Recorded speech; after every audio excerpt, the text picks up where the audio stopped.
Hi guys, and welcome to the post-game wrap-up brought to you by Firehouse Subs. I'm Adupe, and this is Justin, and what a dominating performance by the Guelph Gryphons here today as the score was 48-0 against the Toronto Varsity Blues. Let's talk about the game, Justin.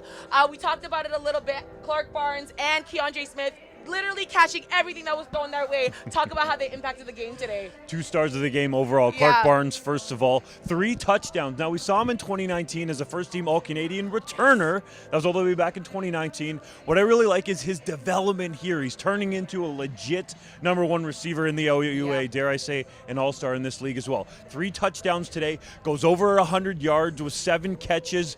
Dude is turning into an absolute stud. Smith, on the other side, 2 catches in his own right, leads the team on the day with 11 catches for 163 yards overall. Had some punt return yardage as well, 6 for 54 in that department. So Smith over 200 yards total against the Varsity Blues. 2 absolute stars, great targets to have for a young quarterback in terms of the OUA. Sean Law is 22, but it's great that he can come in and have those 2 dudes to throw through. Yes, absolutely. Let's talk a little bit about the running game that I feel like was different compared to all of the other games that has gone on so far. Kwame Osei was stellar, I thought, today. Let's talk a little bit about him. You're right. Osei was awesome. He had his best game by far of the season overall. 12 rushes for 80 yards on the day. Looked spry. Looked like the playmaker I thought that they had in him. And the key there, the offensive line. The big boys up front are really gelling together. They deserve some credit. It's a younger group. I'm sure Osei would say the same thing in terms of paving the way for him.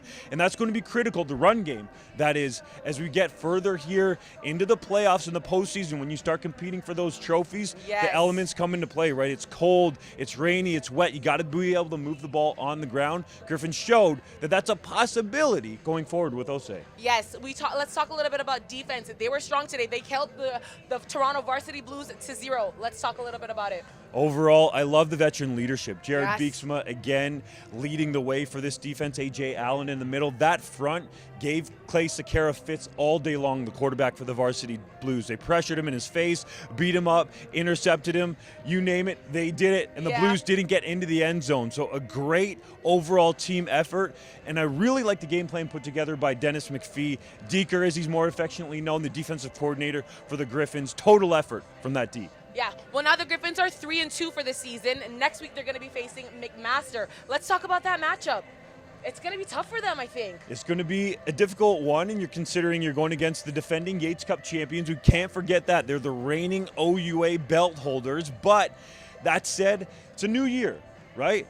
Marauders on their home turf, yes, but Guelph has got a lot of momentum here, especially with this victory, 48-0 over the Varsity Blues, and it's essentially a de facto playoff game to determine which team's going to have a home playoff day at their stadium. We know how good Guelph has been, right? 3-0 at Alumni Stadium, so Guelph's got to approach it in that way. Postseason time has already started. Yes, absolutely. Well, that's going to do it here for us on the post-game wrap-up. Thank you guys so much for tuning in. Next week, the Gryphons will close out their season, their regular season, at McMaster. Thanks for tuning in, guys.